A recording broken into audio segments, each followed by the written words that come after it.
Bom dia, meus amados irmãos, que a graça e a paz do Senhor chegue aos nossos corações através de Cristo que nos conduz, que nos guia com sua luz maravilhosa. Meus amados, hoje, domingo, estamos iniciando a semana e também uma nova lição aqui do livro de Isaías, a lição número 10, tem como título O Senhor Deus é a Salvação. Esse título é apropriado para a sequência do estudo aqui da lição do livro de Isaías, porque na semana que findou, nessa última semana, quando nós estudamos que o Senhor prometeu castigar os castigadores de Judá, de Israel, o povo da Assíria, e ao final ele prometeu trazer de volta. O castigo tinha um objetivo, tinha um propósito, que era julgar as ações injustas desse povo e retirar deles, do seu domínio, um remanescente, os verdadeiros israelitas de espírito, que haviam se mantido fiéis, mesmo no cativeiro, mesmo vivendo sobre a opressão babilônica, a quem o Senhor chamou de remanescente, o resto, os que sobraram, os que perseveraram até o fim para não abandonar a aliança do Senhor. Então, essa semana que nós estamos iniciando agora, vamos tratar sobre este tema. O Senhor é a salvação. Para quem? Para aqueles que confiam. Para o remanescente que perseverou e permaneceu na santa palavra do Senhor. Então, essa semana iniciamos aqui com o verso síntese que está no capítulo 12 de Isaías, né? No capítulo 12, nós estudamos a semana passada o capítulo 11, né? E precisamos dar continuidade ao restinho do capítulo 11 para entrar no capítulo 12. Mas o capítulo 12 aqui, no verso síntese, 12:2, já é justamente as palavras que haverão de estar na boca dos remanescentes, né? Aqui é um louvor, um reconhecimento que somente o remanescente fiel tem. Somente o verdadeiro cristão, o verdadeiro homem, nova criatura em Cristo Jesus, tem isso na sua mente, na sua vida, na sua boca, né? Então, Isaías 12:2 diz assim: Eis que Deus é a minha salvação. Nele confiarei e não temerei, porque o Senhor Deus é a minha força e o meu cântico, e se tornou a minha salvação. Veja que aqui realmente é uma espécie de louvor, uma espécie de cântico, sendo cantado ou sendo recitado, ou sendo em forma de oração, é um louvor. Este louvor aqui é justamente um reconhecimento claro de fé, que somente o homem que tem intimidade com Deus, ele pode não cantar isso da boca para fora, mas testemunhar isso com a sua boca e com a sua vida. Porque confiar em Deus não basta ser uma frase que se diga da boca para fora. Quando o homem diz, eu confio em Deus, ele pode se preparar para o teste que vai vir à frente para ver se realmente ele confia em Deus, né? Aquele que diz confia em Deus e na semana seguinte recebe um diagnóstico do médico, né, que ele fica assustado com o diagnóstico e ao invés de se ajoelhar e pedir a Deus uma cura, uma resposta, um propósito, porque que ele está, uma resposta, né, para entender o propósito daquilo tudo, ele corre em desespero, em medo, em agonia, tentando buscar nos médicos, nos hospitais, nos planos de saúde, uma solução para o seu problema.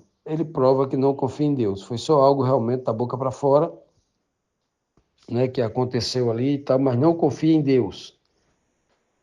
E até porque o resto da frase fala, eu nele confiarei e não temerei. Então, o povo que estava cativo lá sob o domínio babilônico, não só cativo dentro da própria Babilônia, mas que eram cativos também fora da Babilônia, sobre os domínios, né, da Babilônia. Quando Nabucodonosor ele conquistou Jerusalém, em 596, né? 97 para 96, e colocou lá um vassalo, né? O filho de Jeconias, né? Jeconias foi o vassalo de um rei sobre Israel, mas que era completamente dominado sobre Nabucodonosor, né? Nabucodonosor II. Até porque o rei era Jeoiaquim, que morreu nessa guerra. E Joaquim, o seu filho, foi levado cativo lá para a Babilônia. Então, esse rei Jeconias, um indicado de Nabucodonosor, tornou-se lá o seu vassalo, né? Uma pessoa completamente subordinada. Ele vai se rebelar 10 anos depois, né? Em 586, quando essa última invasão de Babilônia, 586 a.C., dessa vez destrói tudo, né? Destrói os muros de Jerusalém, o templo, né? É a verdadeira ruína nessa situação. Então esse povo, tanto ficou um povo lá em Jerusalém, subordinado a Nabucodonosor, os pobres da terra, né, com Jeremias, como todo o povo que agora estava dentro de Jerusalém cativo, né, como Daniel, Misael, Ananias e Azarias, né, que esse é um remanescente fiel de verdade, né, pelo testemunho que nós temos, e outros, né, como, né, sob os domínios dos medos persas, por exemplo, medos e persas, nós temos aí outras pessoas que se permaneceram fiel, como Neemias, como Zorobabel, como Josué, né, o sumo sacerdote. Então nós temos uma série de pessoas que realmente ali eram remanescente fiel. Neemias é um homem desse, Daniel também não enfrentou a cova dos leões, enfrentou a fúria de Nabucodonosor, né? Os três jovens, né? Misael, Ananias e Azarias, enfrentou ali a fúria do maior de todos, né? Nabucodonosor I. Então, esses sim, né, realmente podiam cantar isso aqui, ó, né? Deus é minha salvação, nele confiarei, não temerei, porque a minha força está no Senhor. Então, por que ele vai confiar e não temer? É porque ele é um cabra macho? Porque ele é um homem de coragem? Não. É porque essa confiança e esse temor, ele recebeu de Deus, né? O Senhor é a minha força. Ele não confia na própria força, na própria inteligência, né? Ele confia no Senhor. Aí, porque colocou toda a confiança no Senhor, agora ele tem coragem, agora o temor sumiu da sua vida.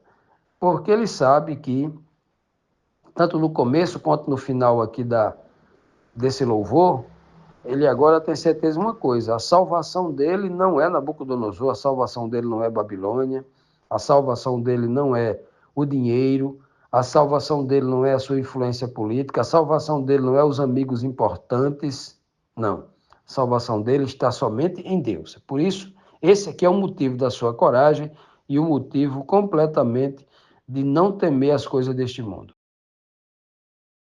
Continuando, amados, vamos aqui para a nossa primeira pergunta da lição dessa semana, voltando um pouquinho aqui no livro de Isaías, né? Nós lemos o verso síntese, que estava no capítulo 2, versículo 2, capítulo 12, versículo 2. Voltando aqui um pouquinho para o capítulo 11, né, para finalizarmos o capítulo 11, dando continuidade, né, ao que nós estudamos na semana passada, né? Nós acabamos o último verso semana passada em Isaías 11, verso 10, né? Quando o Senhor prometia ali, numa profecia muito linda, mandaria o renovo, a raiz de Jessé, né? Que seria posto como uma bandeira, um estandarte ali, para, para a glória e morada do remanescente fiel que estava saindo das dominações políticas, físicas, militares de Babilônia. Claro, obviamente também é uma profecia que se aplica também ao remanescente do tempo do fim, né? Então a gente vai voltar um pouco no tempo para que a gente entenda por que esse louvor é dito lá na frente, né? Que o Senhor é a minha salvação, nele confiarei e não temerei.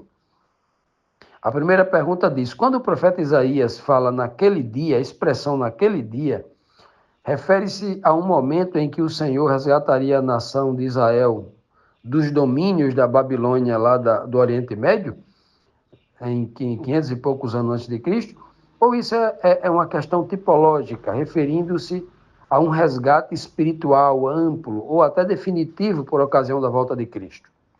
Como vamos compreender isso? Então, Isaías 11:11 diz assim: naquele dia, o Senhor, com sua mão poderosa, trará de volta para sua terra as pessoas do seu povo, que ainda estiverem na Síria, que estiverem no Egito, que estiverem em Patros, na Etiópia, ou em Elam, na Babilônia, em Amate, no litoral do mar Mediterrâneo, ou nas ilhas mais remotas do planeta. Olha que coisa linda, né?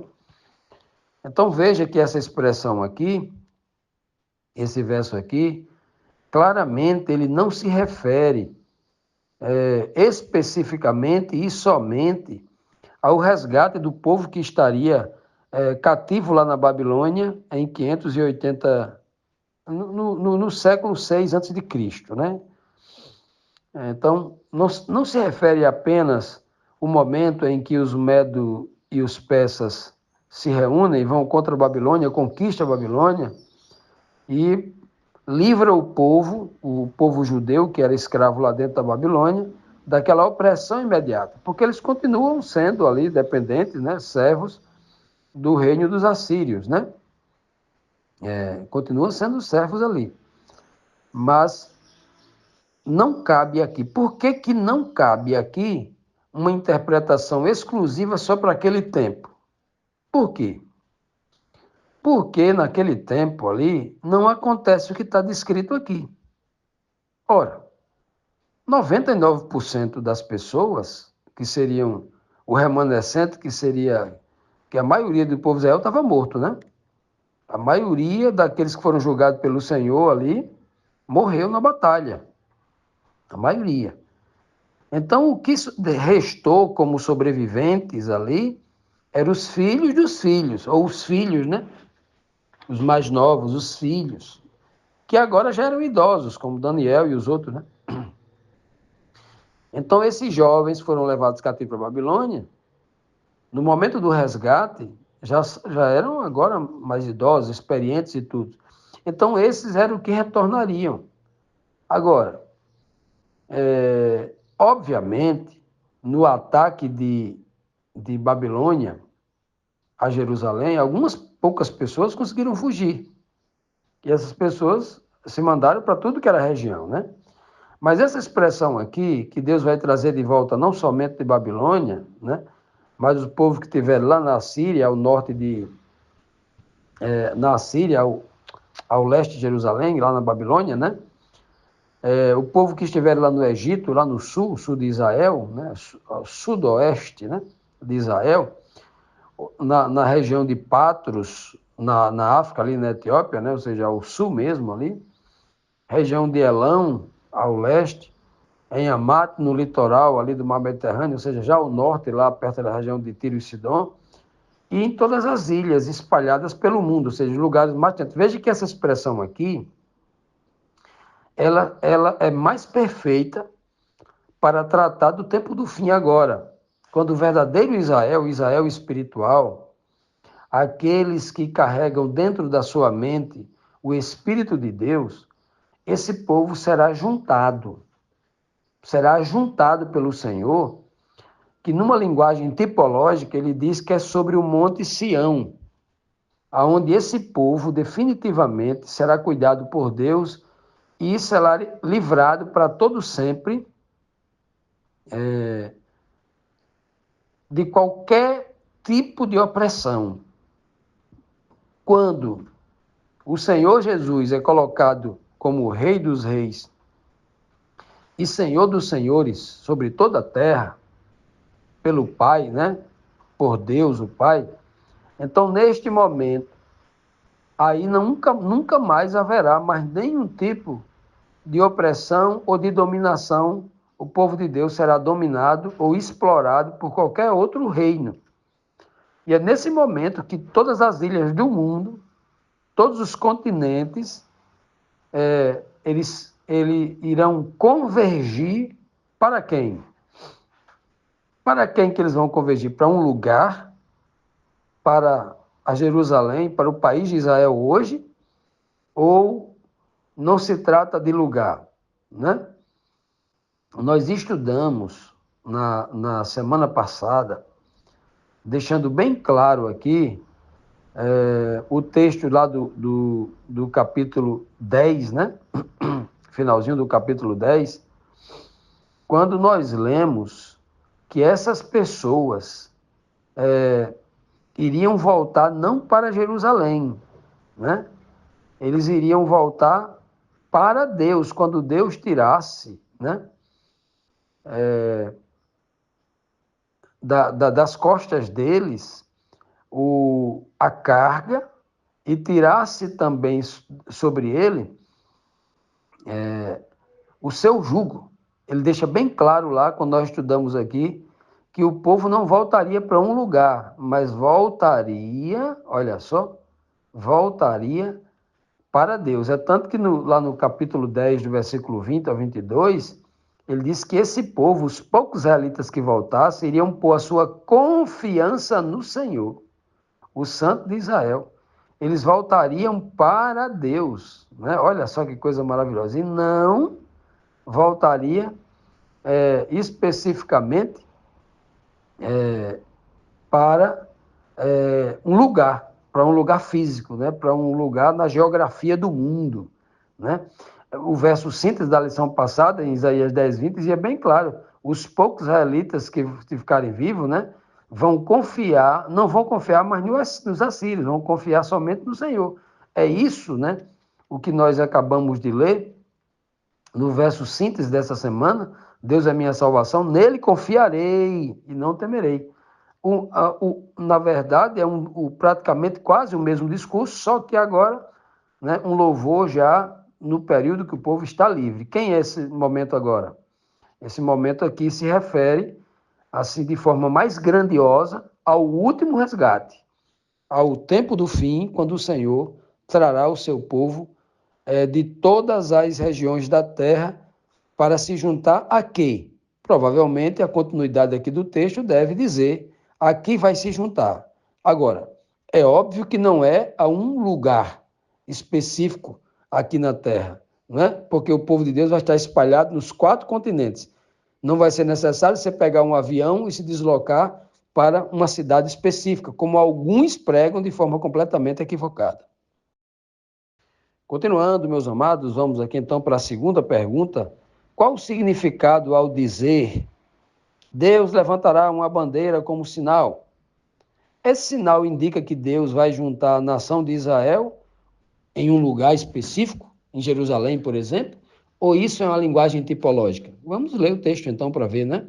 Então, Isaías 11:12 diz assim: Deus levantará uma bandeira como um sinal para ajuntar os povos, no plural, de Israel e de Judá, que estiverem espalhados pelos 4 cantos do mundo. Ele os trará de volta para a sua terra. Veja bem, o texto aqui, se nós formos entender de forma literal, só quem será salvo seria a nação que hoje nós chamamos de nação de Israel. Uma nação que tem uma bandeira branca com uma estrela de 6 pontas no centro, azul e branco a bandeira, né? Seria esse povo, o povo da etnia judaica, da etnia hoje judaica, né? Porque Israel hoje é difícil porque as 10 tribos está muito miscigenada. É difícil você indicar qual europeu que não é filho de Jacó. Muito difícil, porque miscigenou, o povo espalhou-se por toda a terra, né? Desde a diáspora do ano 70, depois de Cristo, e daí por diante. Então, veja só, pela linguagem aqui, a gente entende rapidamente que não se trata de uma linguagem literal, né? Primeiro que o Senhor fala assim, ó, os povos de Israel. Se ele dissesse os povos de Jacó, que Jacó é o velho homem e Israel é a nova criatura que nasce do velho homem Jacó. Então, numa linguagem profética como essa, do livro de Isaías, uma profecia messiânica, numa linguagem dessa, a gente precisa considerar teologicamente esse aspecto, né? Se o Senhor tivesse falando especificamente da etnia, da descendência carnal, do DNA, então ele se chamaria Jacó, né?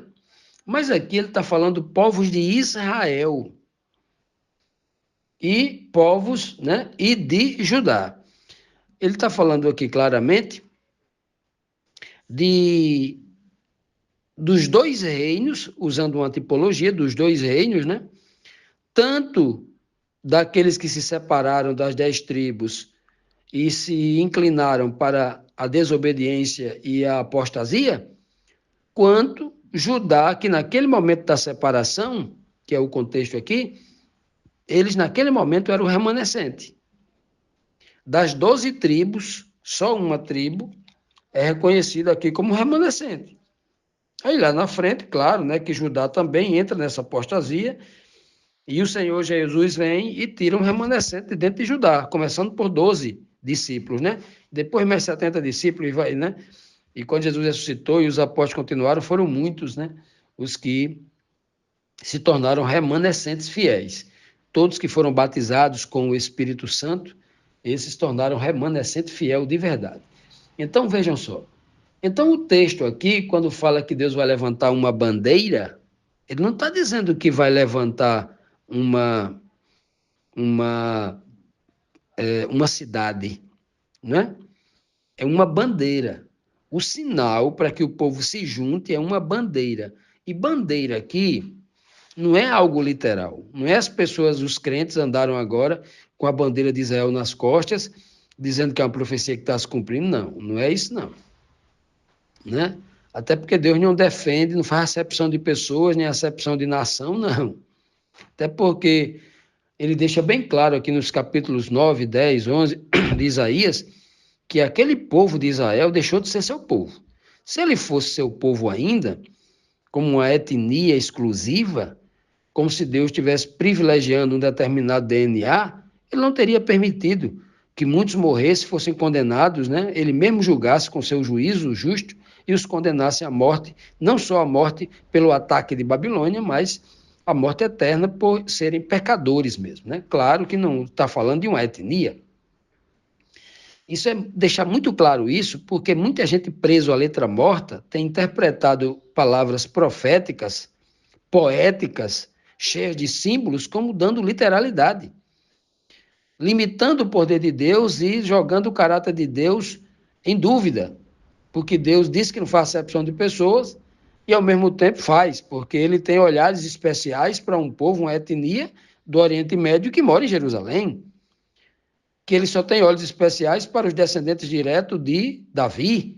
Ora, se Deus tivesse olhos para os descendentes de Davi, ele não teria permitido a morte terrível de Absalão, aquele usurpador de trono, aquele que transgrediu o mandamento de honrar pai e mãe, querendo matar seu pai Davi para tomar o trono à força. Ou, né, Adonias, o estuprador, né, da irmã de Absalão, da sua irmã, da filha de Davi. Irmão estuprando irmão. Já imaginou a situação?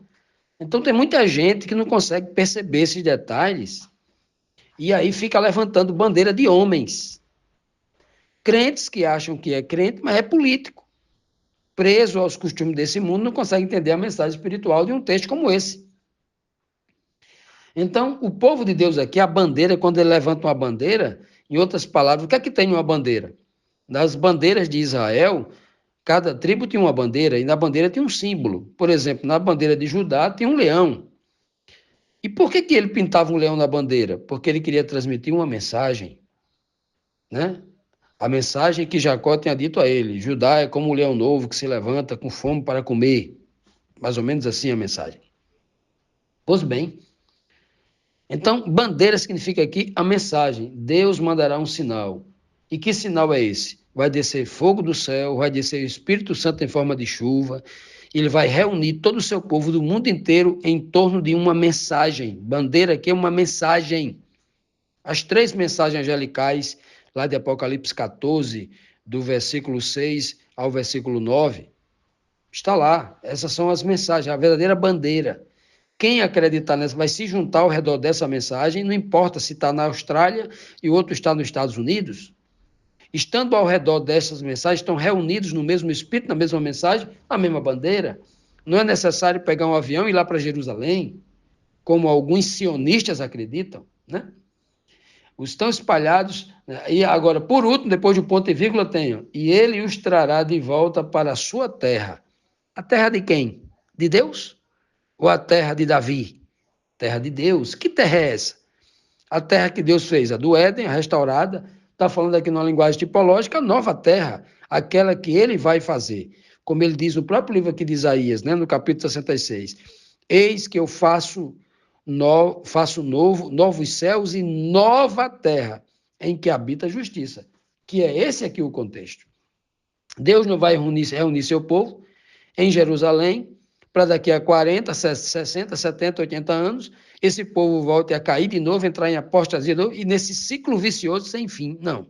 Essa linguagem aqui está apontando para uma resolutiva, para uma ação de Deus conclusiva e definitiva, onde o seu povo será restaurado definitivamente, que é por ocasião do retorno de Cristo em glória na companhia do Pai, que está prestes a acontecer muito em breve.